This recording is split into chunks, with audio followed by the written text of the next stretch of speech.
back to another episode of the Elder Law Out Loud podcast. I'm Carla Ray, a business development manager here at Family First Firm, and I'm joined once again by CEO and founding attorney Jeff Hoetzen. Today we're going to be talking about one of the most important documents that really everybody needs to have above 18. It's the power of attorney, durable power of attorney. That's right. I think people really underestimate how important this document is. Absolutely. I mean, without having a document like that, nobody has the ability to make decisions or help you out in the event of crisis. You know, if you're married and you've ever called the cable company and the bill is in your spouse's name instead of your name, they won't talk to you. You know, they say, oh, we need to talk to so-and-so. You know, if it's in my wife's name in our house. And so they tell me I need to talk to Caitlin. I'm like, well, okay, but like, you know, I write the check every month. I pay the bills. I live here. Yeah, I live here. Yeah, they don't care, Yeah. right? And so that's the problem is that's true of everything. So any bank account you have in your name, any life insurance policy, retirement account, whatever it is you may have, even legal rights to file lawsuits and things like that, nobody has the right to do that for you unless either you have a power of attorney or you go through a lengthy and expensive guardianship proceeding. I think people get confused about power of attorney because of the name. So is it allowing someone to act as an attorney on my behalf? Like, where did this name come from, first of all, and what does it actually do? Yeah, so a power of attorney is really naming somebody as an agent to be able to make decisions that you yourself can make. So the person is called an attorney in fact. It is not a licensed attorney or anything like that. They're not going to go, represent you in front of a court or anything. But that agent under that attorney in fact, they have the ability then to do whatever you can do. And the reason I say to do whatever you can do is because there's a really important distinction that a lot of people think the powers of attorney continue to last after the principal, the person who signed it, passes away. And they don't, because after you're dead, you can't do anything for yourself, right? So that power of attorney ceases to be effective at that point as well. Okay, so is it always in place if I assign someone as my power of attorney, but I'm still of sound mind and sound body? Can they go and act on my behalf immediately? Yeah, so there's kind of two answers to that question. The answer in Florida is yes, always. In Florida, back in 2011, we changed our statutes and said we're no longer going to allow springing powers of attorney. Springing powers of attorney mean they only go into effect upon the occurrence of something happening, like I lost the ability to make decisions for myself. We don't have that anymore. So now every power of attorney is valid from the moment you signed it. And the legislature looks at it and they said, well, look, if you're going to trust somebody when you don't know what's going on, you probably should trust them when you do know what's going on. Fair. Makes sense. Also, there were fights about, you and I know, some listeners may be aware, when you're talking about capacity, whether or not someone has capacity or not, that fluctuates. Mm-hmm. At certain times somebody may have capacity and other times they may not. And two physicians may say, oh, this person doesn't have capacity, now the power of attorney is effective, but the next day that person may be totally fine. And so these fights were happening and the legislature said, look, let's just, if you're going to trust them, you're going to trust them. If you have concerns about trusting that person, maybe you shouldn't name them as your power of attorney. I mean, that seems like a kind of an obvious solution there. But as far as how long it stays into effect, well, it depends if it's a durable power of attorney or not. If it is a durable power of attorney, it also extends through your incapacity, meaning now you don't know what's going on, you don't have the ability to make decisions for yourself, then that person can still make those decisions. If it isn't durable, the power of attorney ceases to be effective right when you need it most, which is kind of silly, but unfortunately we see those. Okay, so when would somebody be drafting just a regular power of attorney and not a durable power of attorney? So we oftentimes see it for like very specific reasons. Maybe it's a real estate closing, okay, and you have a few people that own the property and they want one person to be able to sign for everybody. Just makes it easier, makes their life simpler. In that circumstance, you sign a limited power of attorney for a real specific purpose or reason. Another thing that you might actually see regularly is if you buy a car. Oftentimes you sign a limited power of attorney so that somebody at the car dealership can reach out to the DMV on your behalf, requesting the title and those sorts of things, registering the vehicle for you. So you don't have to do that. So it's very common when you're buying a car that you will sign a limited power of attorney, giving the somebody at the dealership the ability to do that for you. I bet people don't even realize what they're signing. No. Because you sign so many things when you're, purchasing a vehicle or purchasing a home, it's like, yeah. It's only Sign my 100 life away. documents. Yeah. Exactly. So, and what they tell you is the truth. They're like, this allows us to contact the DMV on your behalf and register your vehicle. And so you sign it because that's ultimately what it's for, but it is a power of attorney just for that specific purpose. Okay. So when Florida changed the statute several years back to basically enhance our power of attorney documents in the state, was there something specific that triggered that? And why doesn't every state have that? Yeah. So back in, and it's actually been 14 years now since we made our statute changes. Back then, they got rid of the springing powers of attorney for the reasons I told you. They also added, they require special enumeration or specific enumeration for these, what they call special powers. Now, basically, that's the legal term for basically saying that you have to put your initials next to these certain powers that are kind of above and beyond what you might expect to see in a power of attorney. Okay. What was happening, you'd have this 25-page power of attorney document, someone just signed the end of it, but they don't know what was in it. And they gave that person the ability to change beneficiaries on their accounts, to give money away, including to the agent, to change their testamentary plan, essentially, so that instead of maybe all their stuff going to one child, maybe it's going to somebody else, maybe a new power of attorney created a trust and left everything to themselves. So these sorts of things were happening, and the legislature said, look, these powers are so significant that we want to make sure that people know what they're signing. And so we're not just going to let you sign at the end and hope that you read the whole 25-page document or whatever it is. So they said for these special powers, we need you to initial each one to show that you intentionally are giving your agent the ability to make these decisions because they're pretty significant. Okay. And why not every state? Why doesn't every state have that? Great question.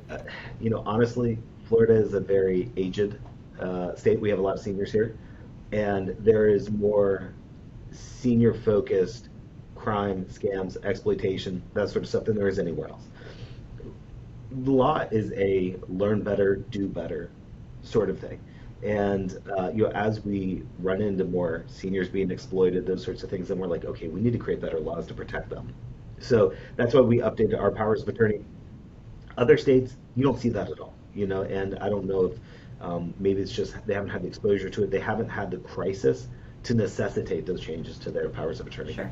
So even with as solid as these documents are in Florida, they're very detailed, they're very comprehensive. We still will have clients call us and say, "Hey, the bank didn't take this." So how do we avoid that, and why is that happening? I mean, why is the bank teller able to override a legal document? So the funny thing is they're not. Yeah. That's the short answer. But they do it anyway. Okay. Sometimes it's the bank teller, sometimes it's the legal department. Really, these banks are trying to protect themselves from potential liability. That's what it boils down to. They're worried they're going to accept a power of attorney. They're going to authorize that person to write checks or whatnot. And then someone's going to show up later and say, hey, that wasn't a valid power of attorney. So because you accepted the wrong power of attorney or you shouldn't have done this, that now, you owe my loved one this money that they got taken for. So, I think that's the reason they're not doing it, but they don't have the legal authority to do it. Basically, the statutes say that if a bank wants to refuse accepting your power of attorney, they have to provide in writing a valid reason for why they're not accepting it within 4 days of refusing to accept it. That's the law. Now, these banks never do that. They don't comply with the law, and they just hope that everyone will just walk away or, it's extremely frustrating. Yeah, it's incredible. So, we've actually we have to send demand letters to banks, financial institutions all the time, saying, hey, you have not complied with the statute. If you do not accept this, we're going to have to file a lawsuit forcing you to accept it. And by the way, you're going to be on the hook for our attorney's fees, because that's part of the statute as well, is that they're on the hook for our fees. So we've been, I don't know how many of these we send a month, but, this has become a fairly, I don't want to say voluminous, but we run into it regularly. It's common, and it's unfortunate because it takes more time, it's more headache. We generally don't charge our clients to do this because ultimately, we're trying to help them further their goals, and this is a piece of that. But we see it regularly, and it's unfortunately something that we have to do more often than not these days. So what do you think happens in the case where somebody has had a document that they just made online and it's not getting accepted by the bank? What do they do? Because they can't call the attorney who drafted it because it was ChatGPT. whatever. Yeah, exactly. That is the challenge. And I will say, even taking a step back, those documents tend to not be in compliance with lots of statutes. They tend to not have right language for various benefits that people may need to get eligible for. They're routinely ignored by the financial institutions or told that they're not valid. So there's a whole host of issues with the stuff you find for free online. I normally jokingly say that when you find those powers of attorney online, they're worth what you pay for them, which is generally nothing. Yeah. We end up having to do a lot of fixing of those things. And back when we were doing guardianship, we'd have to get guardians appointed regularly for people who had these do-it-yourself powers of attorney online. But to your question, though, yeah, I mean, they can come hire an attorney to send a demand letter to a bank or a financial institution to try to get them to accept it.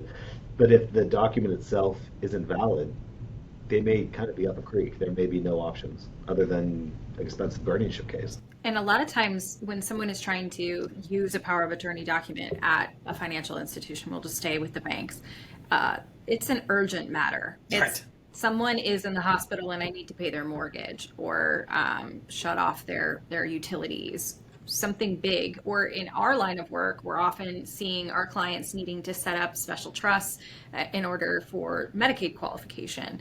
And there's a timeline. So how long can this take if a financial institution doesn't accept your documents? Fortunately, we tend to set guidelines or timelines, I should say, in our the demand letters that we send. We within a week we need to see this accepted, or else we're going to file the attached lawsuit. Forcing you to accept this, and you're going to owe us the fees for it.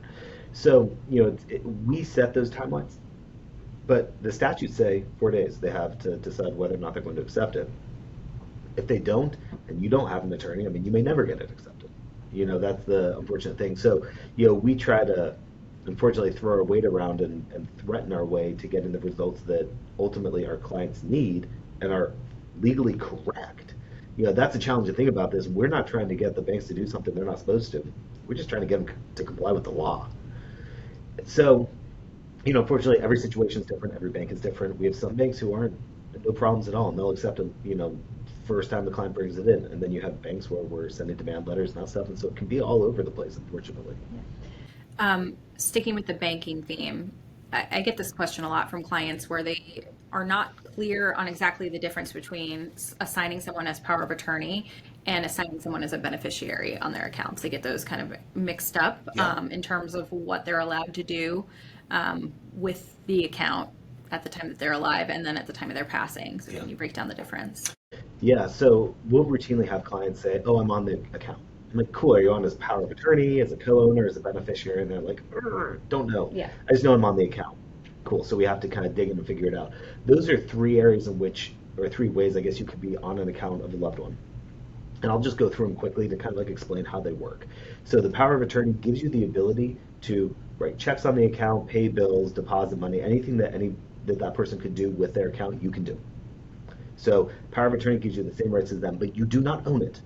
So that's important. Let's say that your power of attorney on an account. Let's say I'm power of attorney on my parents' account, and I'm out driving. I get in a car accident, I kill somebody, and they sue me, or their family sues me, and now I'm potentially, subject to risk because of this lawsuit. My parents' money is safe because I'm only power of attorney. I don't have ownership of their stuff. I just have the ability to help them out. Now, if I was a co-owner on that bank account, for instance, instead of being the power of attorney, I still have all the same rights, but now I have the liability that comes along with owning it.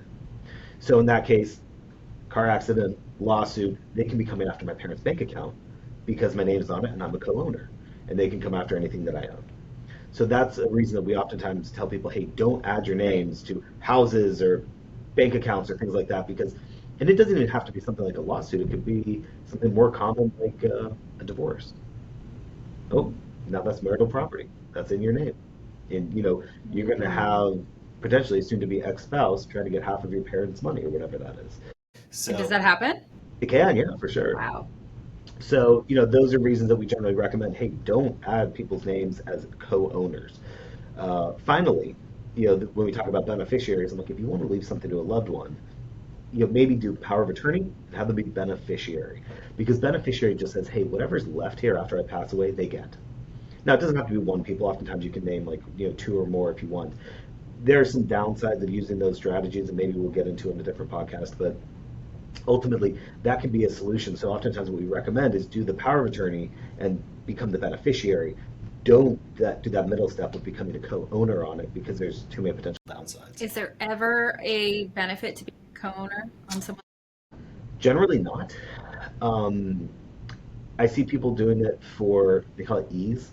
Oh, I just want them to be able to access my account.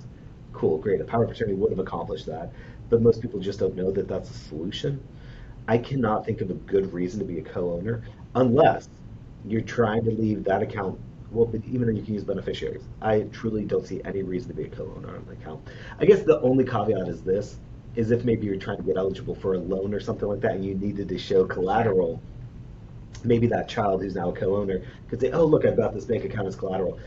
I don't think that's good, for the parents, Yeah. certainly. But that might be a benefit for the child. But outside of, yeah, I mean, I just, there's More really no liability reason. than Yeah, benefits. it just creates potential liability. It's not worth it. Okay. I'm thinking about this time of year, and when this podcast goes live, it's going to be September, and it's back to college. Yes. Everybody's back in college. And I've had this conversation a lot with my friends who have college-age children.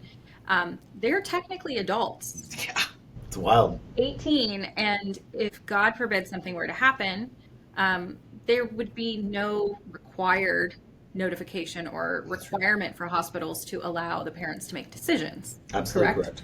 So how do you broach that conversation with parents of young adults to think about a durable power of attorney document? Yeah, I mean, you touched on it at the beginning, and I say that regularly, whether you're 18 or 108, you need a power of attorney.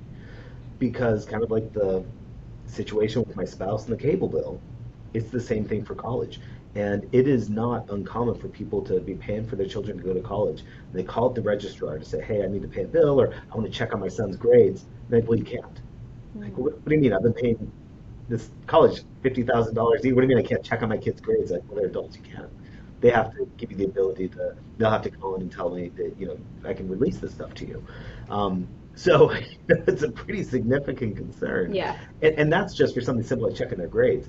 Obviously, if there's something even more dire, like, a disciplinary action, a legal action, something like that, that technically you don't have the ability to do anything, and they can't even tell you without your child giving them consent to do that. So, we have routinely over the years done things like back to school, power of attorney.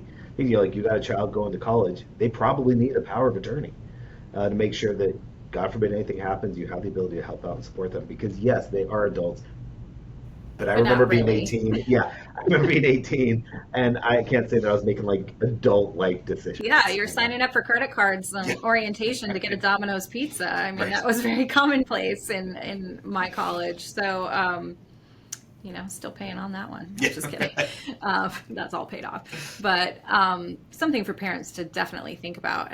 It's that gap age. I feel like 18 to 25. Yeah. Where you're kind of an adult, but you're mostly faking it. Yeah. Yeah. Yes. Yeah. Throwing, all of your laundry in together. All your clothes come out Everything's pink, whatever. Yeah. I don't understand. Beyond durable power of attorney, would you say that that's the most important legal document? If somebody were to just want the bare bones of estate planning and getting their affairs in order, that's the most important document in your mind? That's the most important while you're alive. For sure. So, because the power of attorney ceases to be effective when you pass away, it's for everything up to death. Then you need some tool for post-death. After you pass away, then do you have a will or a trust or something like that? Definitely different benefits based on what you're looking for. If you're looking for something very bare bones, you don't care if your loved ones go through a lengthy probate process, you could get a will. For clients who say, hey, I want to make things easy for my family, after I pass away, they're going to be grieving and struggling anyways. I don't want to give them this big legal process they have to jump through. Then those people tend to put trust together. But I think while you're alive, absolutely, the power of attorney is one of the single most important legal documents you can have. But then after you pass away, you need something else to kind of like pick up the pieces. And because we're in Florida, our documents are going to work in any other state. Yeah. Whereas vice versa, that's not always the case. Yeah. So, our powers of attorney our requirements are very extensive here in Florida. It's not uncommon to see a 30-page power of attorney here if it's done well. You could go up to somewhere like New York and they have a statutory one-page power of attorney. like short form, 1 page, and that's good. The problem, if you bring that here, nobody here is going to accept it. When you take our documents from Florida, other places, they work, they're overkill. People are like, why is your power of attorney 30 pages? They're like, they don't understand Really it. thorough. Yeah, but it's not like it's not valid. Yeah. The in Florida, basically in so many cases, they want to see the specific language for the exact decision or power that agent is trying to take. They want to see that in a document. And so where you have this anything and everything, you'll see that a lot of times. Just we'll name a few things and like everything else from other states, and that's fine in those states, but it's not fine here. Whereas if you take our documents here, it does. I mean, they will name everything in there and then be like, oh, and everything and everything else. Like there's anything left after 30 pages of legalese. Yeah. but you take those other places and they're fine. Then we do have the full faith and credit clause and the amendments of the Constitution to say if it's valid here, it should be valid there. The problem that you run into when you bring documents from out of state to here is that technically they're supposed to be legal, but if people here don't recognize them and they refuse to accept them, your only option is to sue them. So routinely, they say, well, there's not enough in this. It's like, okay, but it's legal in North Carolina. They're like, well, I don't know North Carolina law, so why would I accept it? Like, well, then you got to go get a lawyer in North Carolina to write an opinion letter saying that it is valid under that. Who wants to jump through those hoops? Like Right. you say, when you're needing to use this, generally an emergency situation. So my recommendation is when people come to Florida, normally update your documents. When you take your documents from Florida, they're normally good everywhere else. People just feel like it's overkill. They're like, oh my gosh. But that's normally my recommendation is update when you come, don't bother when you leave. Okay. So knowing that, could someone in theory from another state have their documents done here if they live in another state? In theory, yeah, I don't know that it would be the best practice. Okay. Just without being licensed in other states, I can't really speak to whether or not that would make a lot of sense. In fact, I know a lot of times that when we have clients who maybe live in another state, but They split their time. yeah, splitting time, things like that, or we'll even occasionally have, they're not our clients, but I have a number of friends that do what I do around the country, and they will have a client, let's say in like Ohio, and I'm sorry, let me rephrase this. The attorney is in Ohio, the client lives in Florida, and they want to do estate planning for them. Now, technically, that's a unlicensed practice of law if they try to do it, so they'll try to bring me in on it. But what they do is they have me prepare all the advance directives, and then they'll do like the trust, because it could be a trust in another state. But the advance directives are generally very state specific. So in those circumstances, they're generally hiring me to make sure those are done correctly, and we prepare those advance directives. And so I say that to say, that's a kind of a long-winded way of saying that I don't. Land the plane, Jeff. Yeah, there we go. Coming in, coming home. But yeah, so I'm sorry, I lost my train of thought when I was just thinking about the plane. Like forward MCO now. But no, so the point though is that that I don't feel comfortable drafting these documents for people outside of the state of Florida because there could be maybe conflicts with the laws where they are. Okay. So move here, and then There you go. That's it. we can do your advance directives.